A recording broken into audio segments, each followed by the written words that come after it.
Hello, everyone, and welcome to Climate Swings, the show for people reaching for the next vine of climate and sustainability in their professional lives. Produced in partnership with climate education and action platform TerraDo. I'm your host, Michael Gold. How do you tell the story of the energy transition to audiences tired of the same old, same old? On today's episode, I'm speaking with Mel Adamson. Mel is founder of climate tech marketing firm Alder & Co. Mel and I discussed the evolving role of climate change in energy marketing, the importance of brand values, and where marketing fits in the climate tech sector more broadly.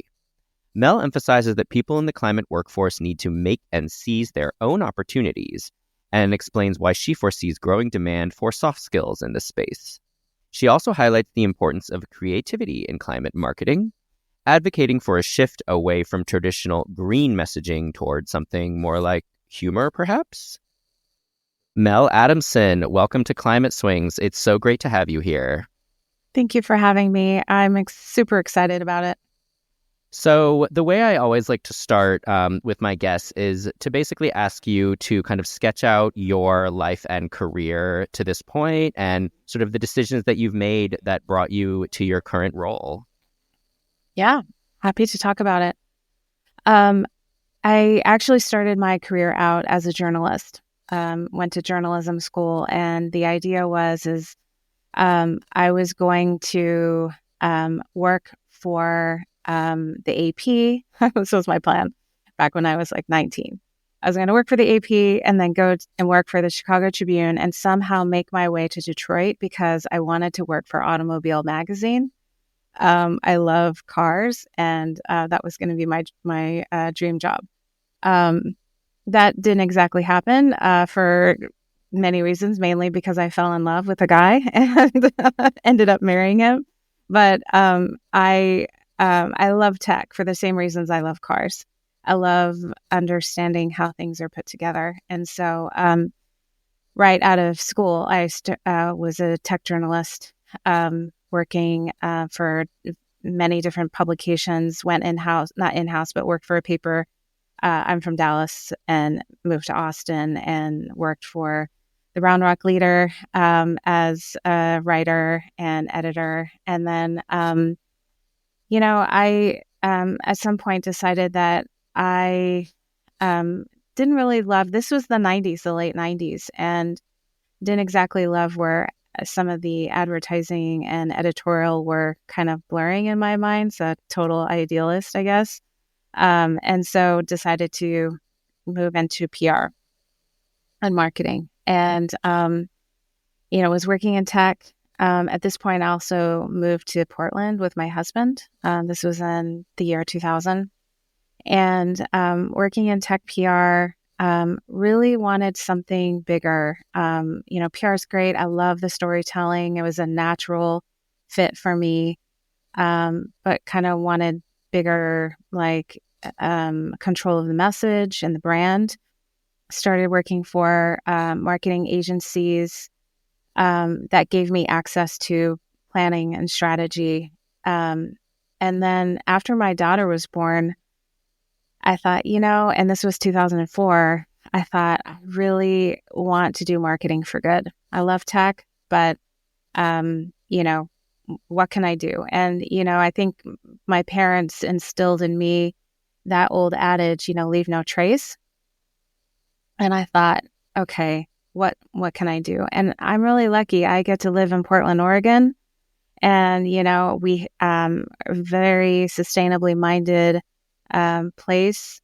And unbeknownst to me, that I don't know if a lot of people know, but Portland is actually a hub for energy. We call ourselves an energy town.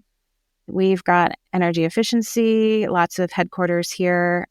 We've got energy storage. We've got renewables. We've got a lot of energy companies here. And so went really deep into energy after working with some sustainability clients and loved it. And I was working in commercial marketing, HVAC, refrigeration, lighting, all these different measures. And that was kind of the start of it. worked with lots of utilities, and then went after working at energy efficiency consulting firms and some branding firms as sort of the energy lead. Then I started Alder. And, it's taken a while for the industry, and this was 2014. It's taken a while for the energy climate space. I mean, it wasn't what it is today back then, and the education around marketing for energy, was not where it is today. And so I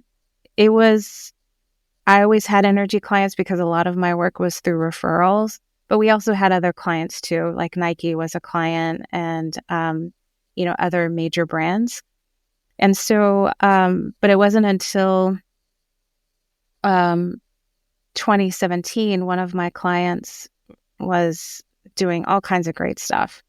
It was, Transactive Energy, they started the Brooklyn microgrid, and they asked me to come in as their VP of marketing, and I did. So I put Alder on hold for a bit and brought all my team to LO3, and we worked there.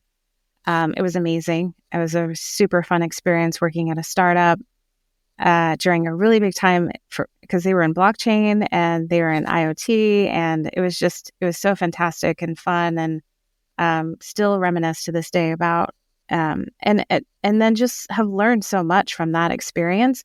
But that's really where I would say 2017, 2018, where I feel like we started to see a lot of the climate and tech companies kind of come together, clean tech, climate tech. And then from there on,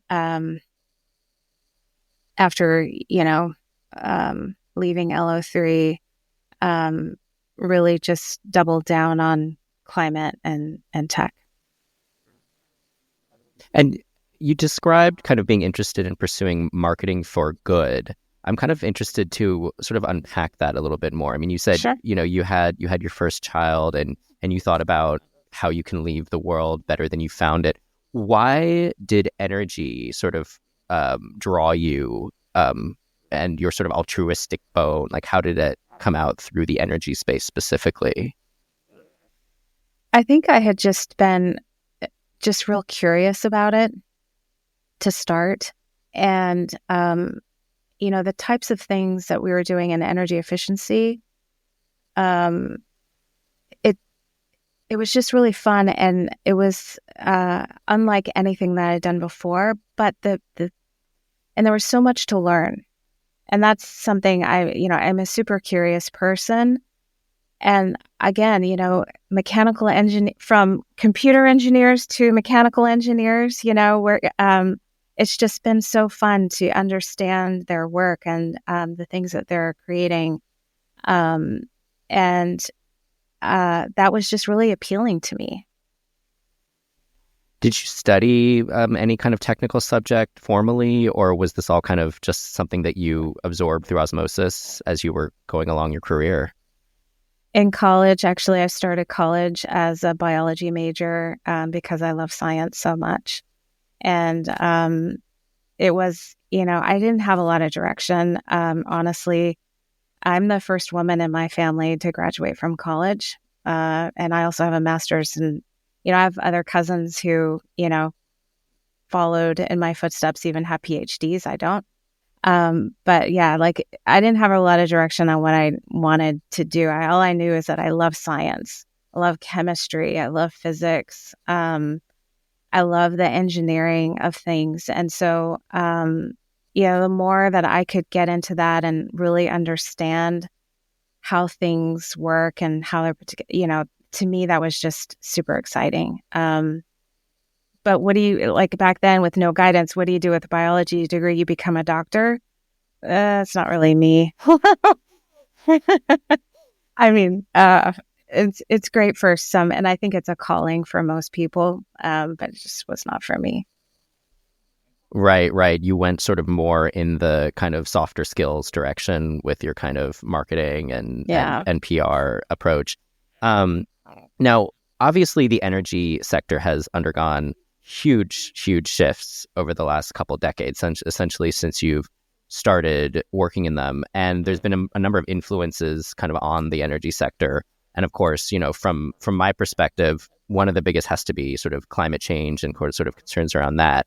How has the sort of climate concern sort of been layered into sort of the work you do and kind of the broader energy space? Like when you were starting, things were probably very different than the way it is now, right?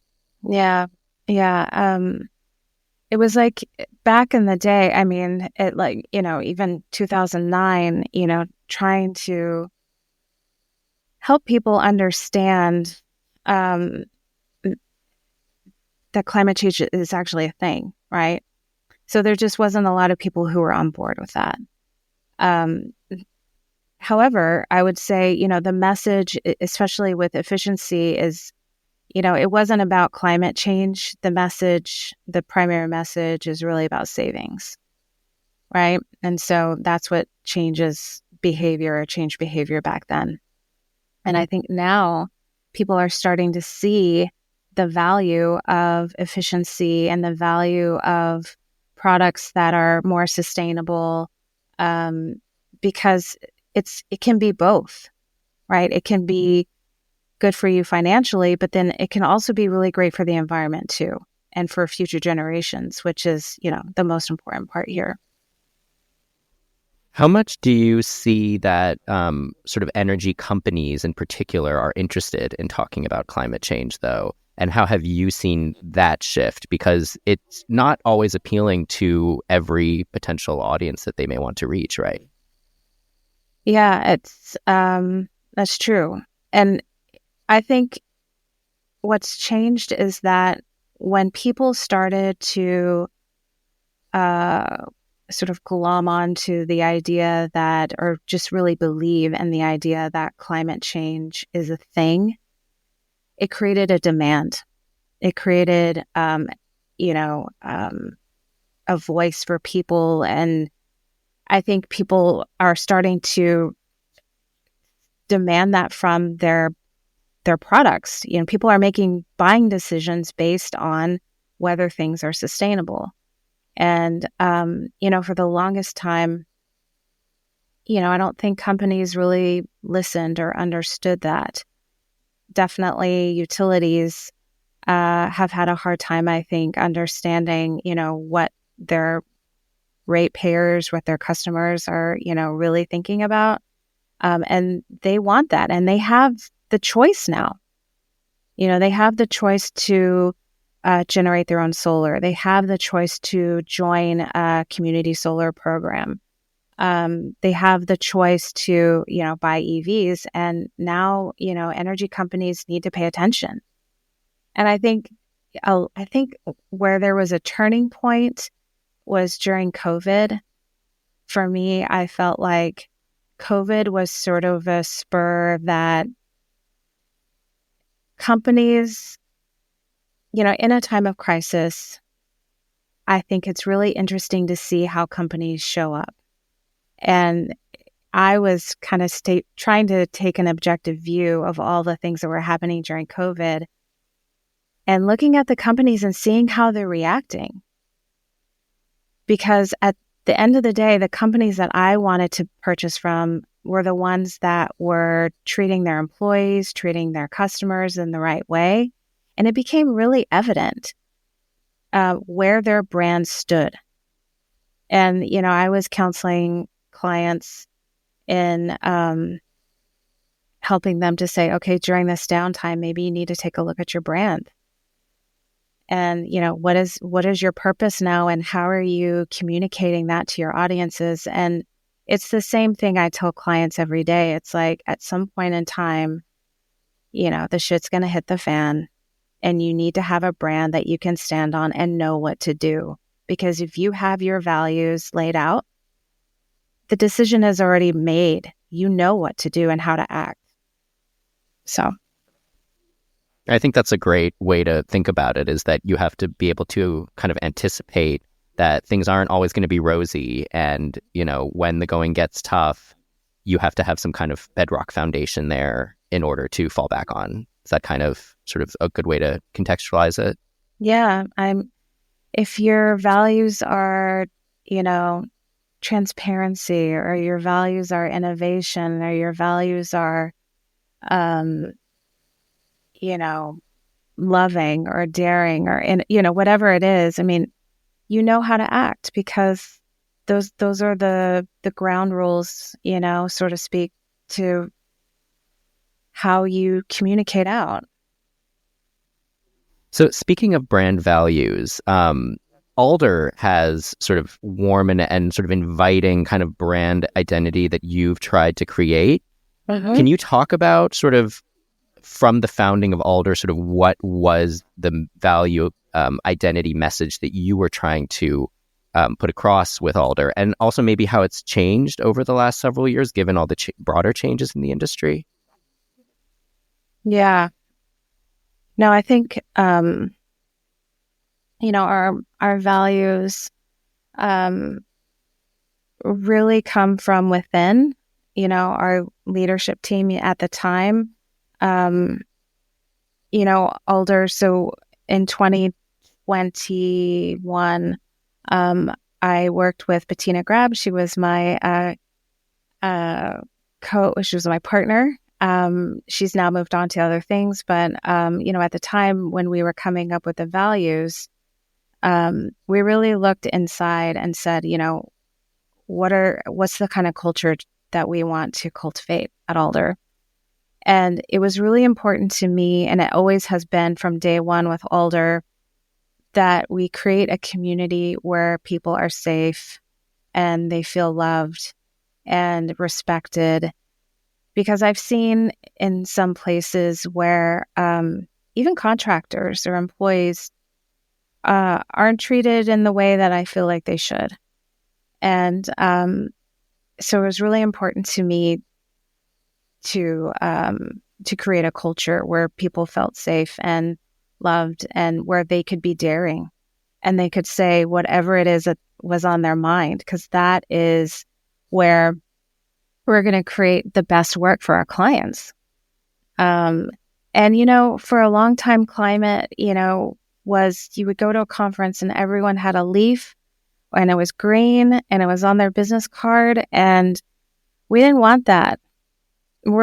Our goal is to make sure that, maybe this is a little off topic, but is to ensure that, climate technologies become universal. And we're not going to do that by competing with each other. We're going to do that by competing with everyone, every brand. And so we need to be distinct, or our clients need to be distinct, and they need to have a clear purpose. So that's part of our goal. So that was that. And, just, curious and driven. That's just, again, a little more deep inside of who we are. So that sort of climate message that you sort of mentioned, where everything was kind of a green leaf or something like that. When you were conceptualizing Alder, how much was kind of the climate message something that you wanted to prioritize? Like, how much did you think that would be sort of a part of your deep-seated values, but also kind of like a draw for your potential clients? Well, I mean, it is, and continues to be 100%, part of our goal. And I think people want to work with us because we're not going to give them, something that's already been done. We're going to ensure that they are competing on a global scale if they need to be, that they are having a differentiated brand that stands out. Yeah, it is super important. But, also at the time, it's a little scary because, sometimes it's hard to convince people that this is the thing to have.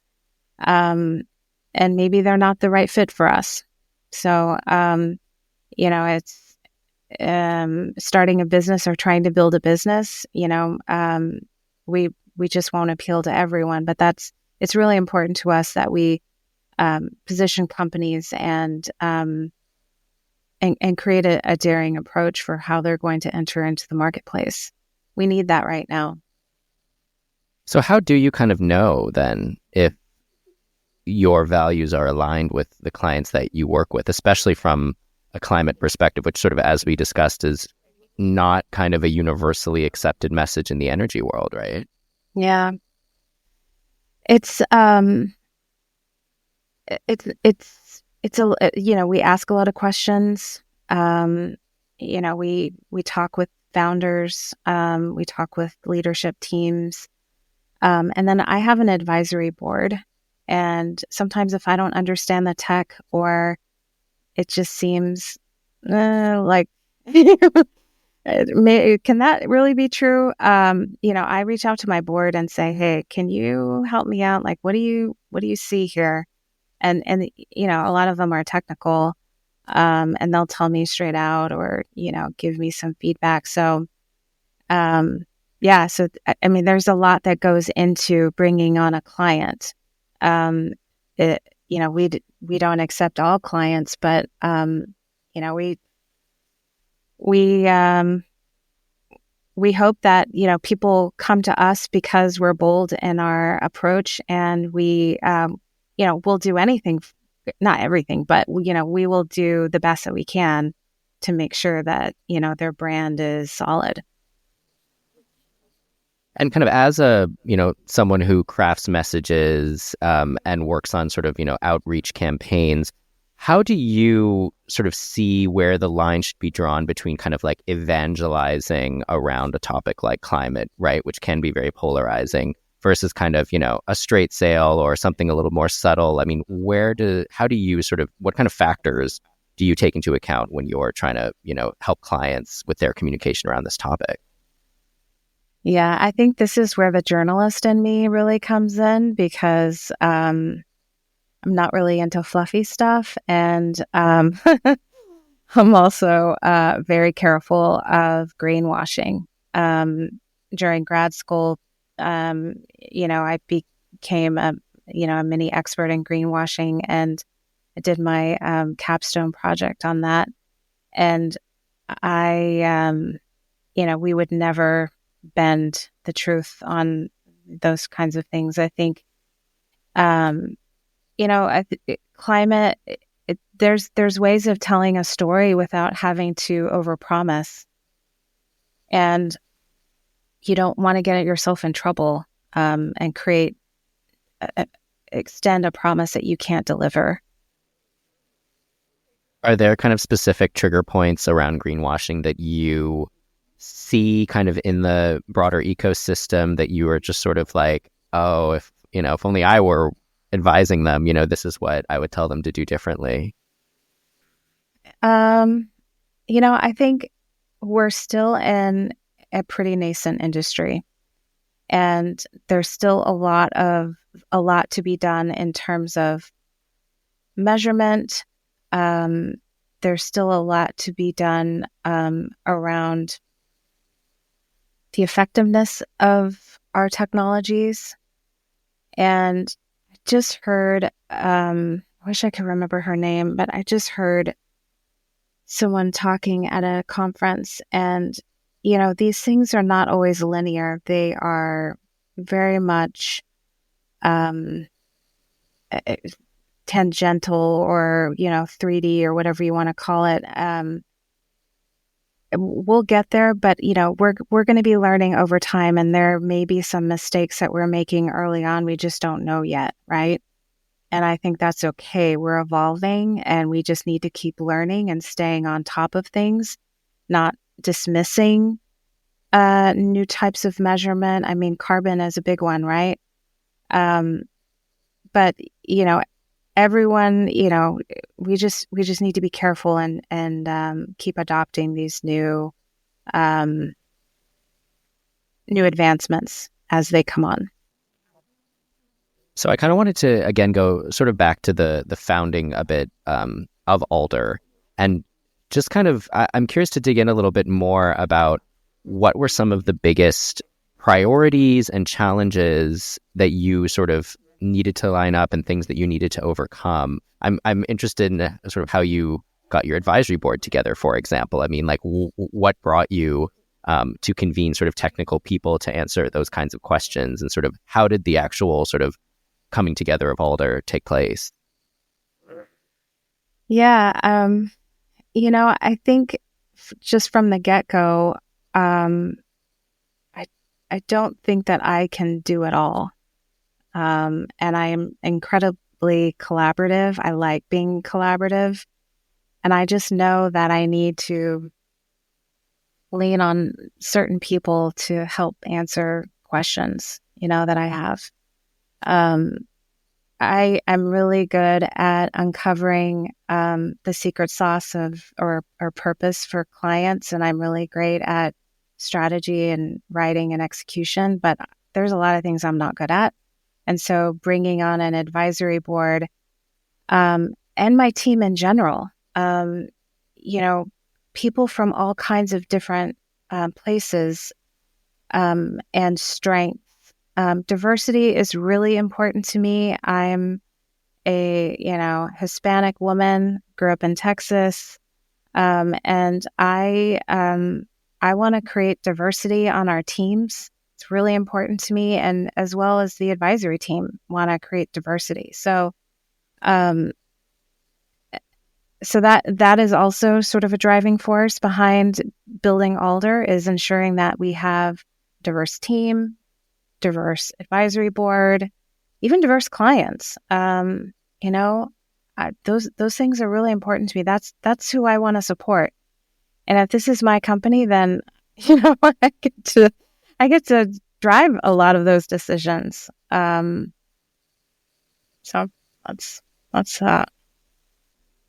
So you mentioned previously about how this is the climate tech, kind of broadly defined as a very nascent space. And there's sort of still a lot of kind of trial and error and learning kind of as you're going. As a marketer, how do you feel like marketing is received in general in climate tech, especially maybe, in comparison to industries which are much more sort of marketing heavy, like consumer goods or something? I mean, like, where do you feel like, how do you feel like marketing is prioritized kind of in the sector in general? I think it's, I don't think that it's been prioritized in the past, but I think that's changing. And, I feel like in the past, I was banging my head against the wall most of the time, trying to get people to understand. And it continues to be an education. And, usually when there's not a lot of budget, marketing is still sort of the first to go. But marketing is really important. And I think for every stage of the business, and that's also a differentiation, right? In climate, it takes a long time for things to get going. R&D and, pilot stages, and, it's much different than just straight up tech. So because of that, you still need marketing along the way.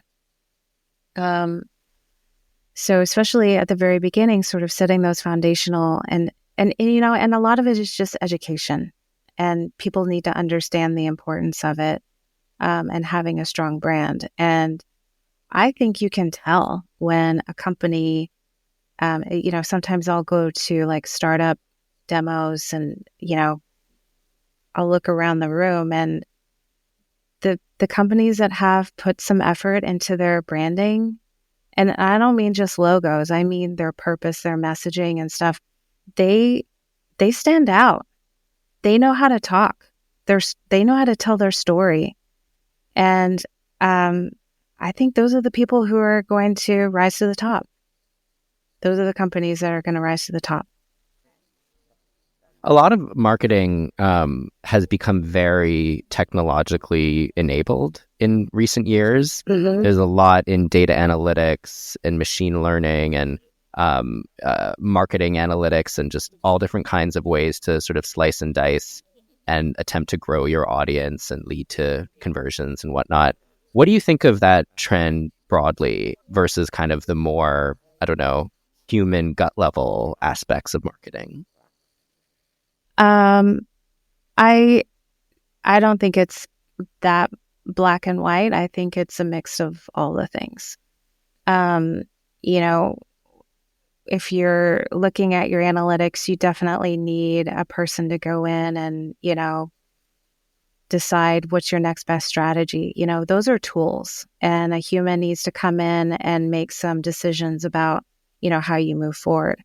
I think they're really super helpful. We use all these different tools too for tracking and aggregating data, and for display. So I think they're super helpful. And, especially for our more science-based, founders, they're super excited about it too. Everything that Alder does is based on research. And so a lot of it is qualitative, but we have quantitative data too that we use. And, they love to hear about the analysis that we put together, because it's very similar to the work that they're doing, right? It's just in a slightly different way. So yeah, I think those tools are important. If you use them in the right way, definitely have some ethical boundaries. Some of it can get kind of scary, or creepy. But yeah, I think having a mix of that and what to be true is important. And by research, you mean like focus groups, market research, that kind of thing. Mm-hmm. How does that? It's interesting because I'm curious about how that sort of differs in climate tech, maybe versus other spaces, especially maybe more consumer-facing spaces. Well, so like when we go in to work with a client and, we want to help them understand their brand or develop a brand, we talk with their, most important stakeholders, their investors, their customers, their employees, right? Employees are number one. We ask them questions about the brand. What is it like to work here? What is it,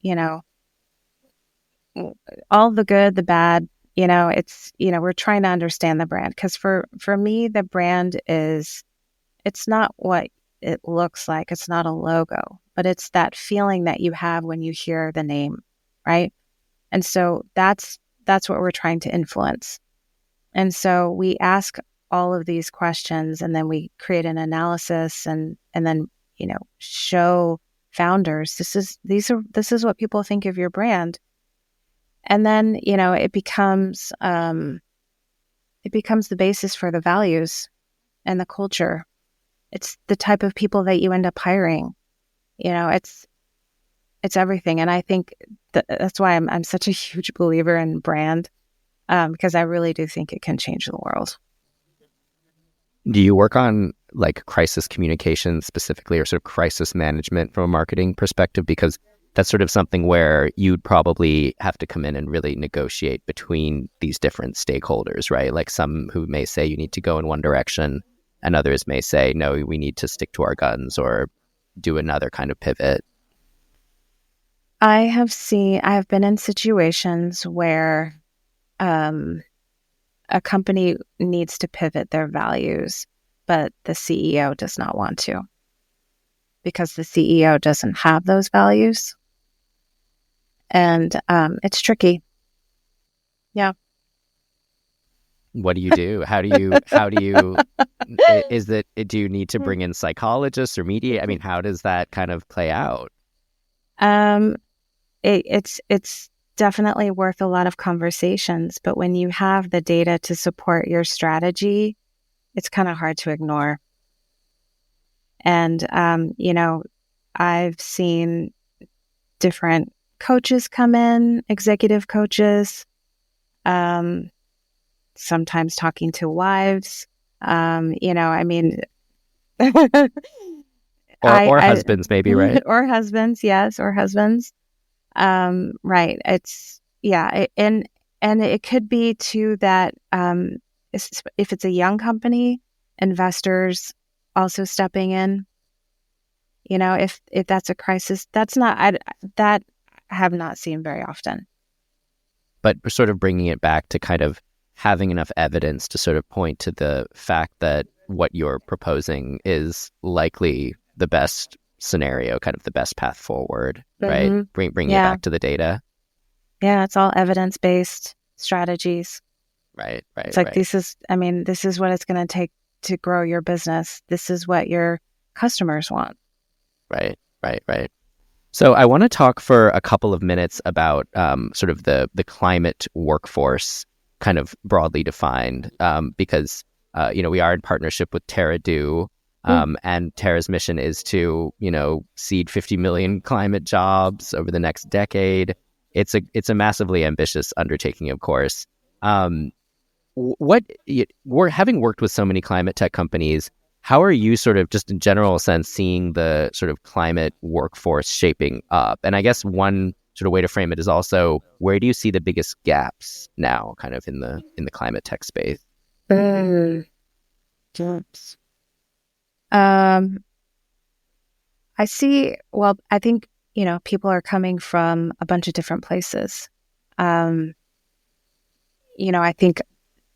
actually think again, COVID, that time frame really changed a lot of people's minds, and at least I feel like I heard a lot of those stories. It's like, when we were home, we kind of figured out that I really want to focus on sustainability or social impact, or those things are really important to people now, and so they want to be a part of it, and I think that's great because we need everyone that we can to be working in climate.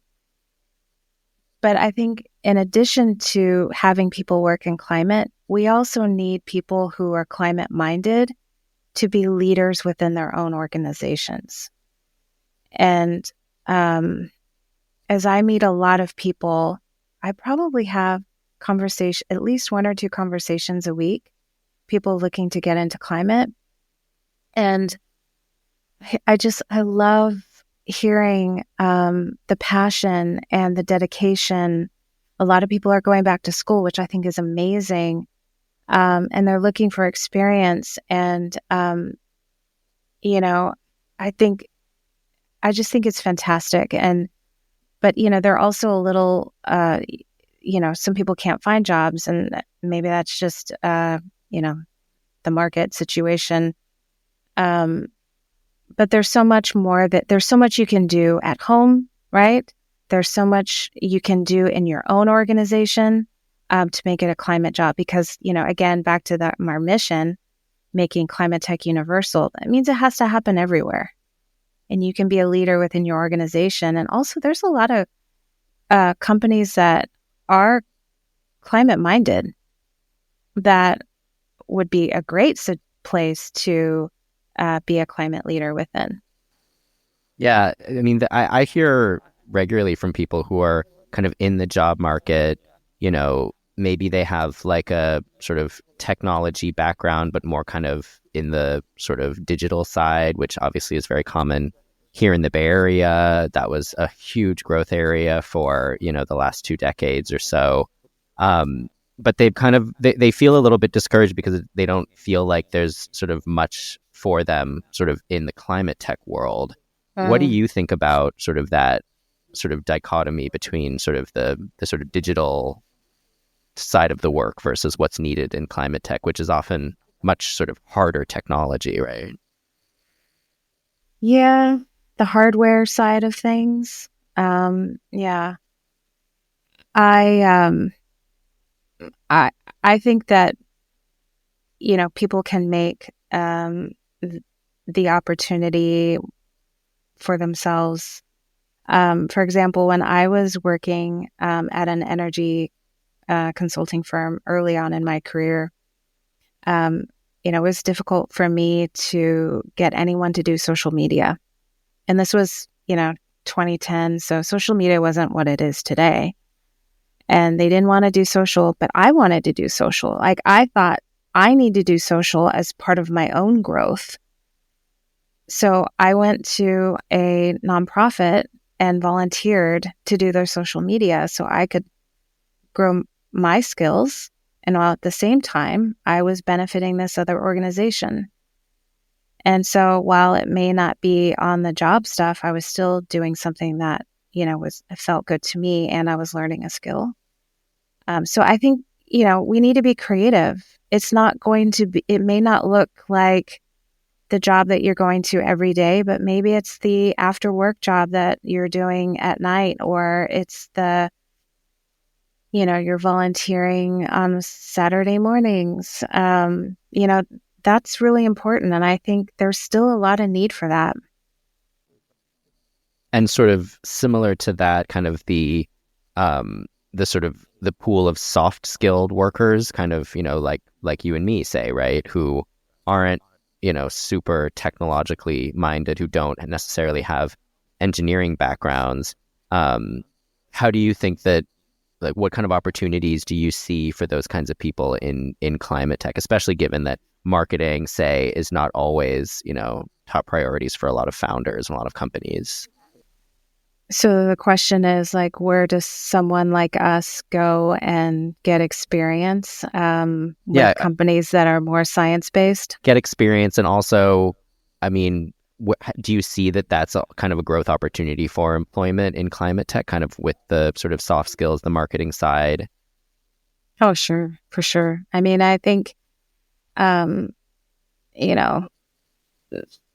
whether it's an internship for people coming right out of college, or if it's, trying to learn a new skill within marketing. Yeah, I mean, I think there are organizations out there. I think that the market is kind of tricky right now, right? We'll see how things change. So yeah, but I that's what I'm saying. Like, if there's not enough, or if you're not seeing what you need, try to get a little creative and see what you can create on your own. And then you obviously work with a lot of creatives, right? A lot of creative people, a lot of designers, writers and whatnot. But sort of as we were discussing before, kind of the messaging around climate can be a little monotonous, right? A little monochromatic. What kind of advice would you give to people that are trying to sort of craft climate creative assets without just doing green leaves and trees?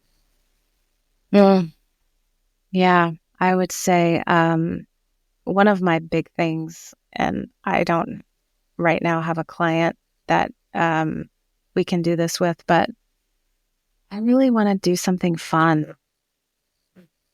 I think we need to look at other industries that are, kind of like ours. Like, energy is kind of like insurance, right? You need to have it, right? You need to have, and think of all the like progressive ads, or, they're just so funny. It's like, why can't we be funny?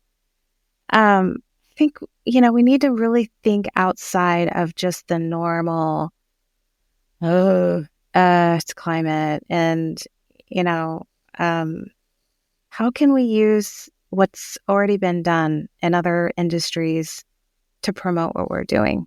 I think there's some really great stuff happening out there. Just thinking about like climate tech cocktails, like they have great branding and it's fun. And, I think we need to be having more fun.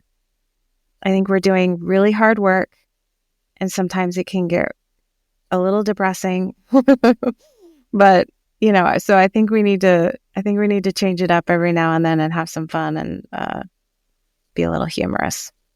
So maybe a climate tech stand-up act or something. Get a founder to write a couple jokes and deliver it, right?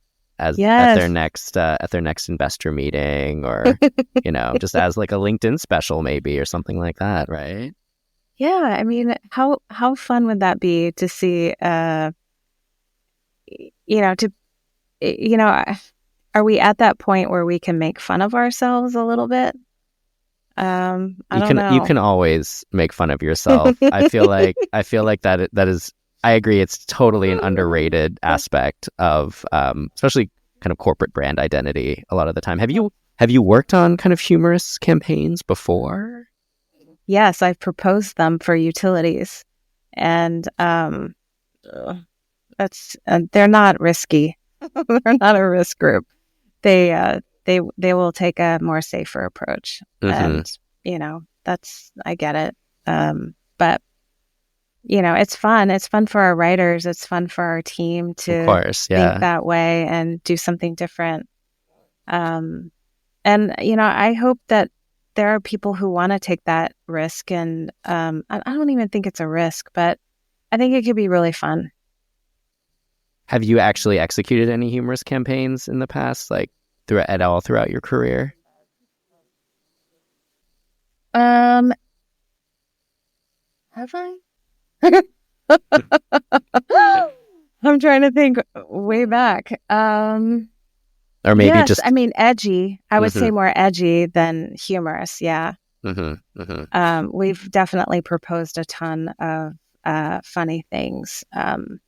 Any examples? Yes. So one example was to a local utility where the problem was knowing your home. So that was the name of our campaign, is Know Your Home, because there was sometimes, they would propose different sorts of, heat pumps, but do you have the right things inside of your home to be able to have this type of heat pump? Well, I don't know. I don't know if I have these things. So the campaign was all around Know Your Home. And there was a picture of this guy, and it was like kind of a hipster dude, and he was holding a duck. And it was, what was the tag? What was the headline was, ducked or duckless, Know Your Home. I love that. And that's kind of something that only energy geeks might appreciate. But if you spend 5 minutes, just sort of figuring that out, that's fabulous. Yes. Yeah. That's We had a wonderful. lot of fun with that one. And then because it's local, we had all these ideas about like when Oregon plays, OSU, and, it was like, how can we get hyper local about the ads and the messaging? And yeah. So. Yeah, I'm sure there are plenty of kind of, marketing consumer psychologists who would say that humor and sort of levity are vastly underrated when it comes to, catching audiences' attention and whatnot. So just kind of a couple of wrap up questions, Yeah. sort of, looking back sort of at your career, especially, and kind of, working at Alder for, I guess, 10 years now. Is that right? Yeah. Yeah. On and off 10 years. Congratulations. Thanks. What would you say your kind of contribution has been, especially, to the climate battle, but also maybe to the values and kind of the aims that you sort of were, cultivating kind of at the beginning when you wanted to work on marketing for good? I hope that, we've set a standard for, how to approach branding and scaling climate tech companies. And, that they don't have to have a leaf on it. It doesn't have to be green. The copy can be intense or bold or, daring. At the end of the day, I will be super happy if that is what we leave, this industry with. And that our culture, that the people who worked at Alder are happy and satisfied with their work. It's really important to me that we create a culture that is inclusive, and, people really do love working with us. So that's really important. And I guess kind of from a broader perspective, as we see kind of the energy space sort of writ large, kind of making this swing toward a more sustainable future, I mean, what kind of like, are you feeling optimistic about it? Like, it feels like we're kind of in a state of 2 steps forward, 1 step back a lot of the time. How do you see kind of the bigger picture in energy now? I'm really hopeful and very optimistic. And I think we've over the last 10 years, I think we've seen major turn for sure. And the more people that we can get involved, and I mean everyone, this includes all of us. We need to be inclusive here. That's really important. Justice is really, like, equity and justice are really important to me. And I think, we need to be ensure that all of our communities have access to clean air, water, everything. So, and I'm really hopeful. And I think maybe it's not going to be our generation, but it's going to be, my daughter's generation that makes this happen. And I think they will. So yeah, I'm super hopeful. Yeah, oftentimes it's a battle of inches, not miles, right? But yes, we just kind of have to keep it up, even if the going gets tough, as we were saying. Yeah. Absolutely. Great. Well, I think we can end it there. Mel Adamson, thank you so much. This was wonderful. Michael, thank you for having me. I appreciate it. Climate Swings is produced, hosted, and edited by me, Michael Gold, with promotional support from climate education and action platform TerraDo. Opinions expressed on the show are exclusively those of the guests and do not reflect the views of TerraDo, its founders, or employees. Show notes, transcripts, and other material can be found on the podcast section of my website, wordclouds.consulting/climate swings. If you liked this episode, please rate and review it on your favorite podcast app, and please spread the word. Thank you for listening, and have a lovely day.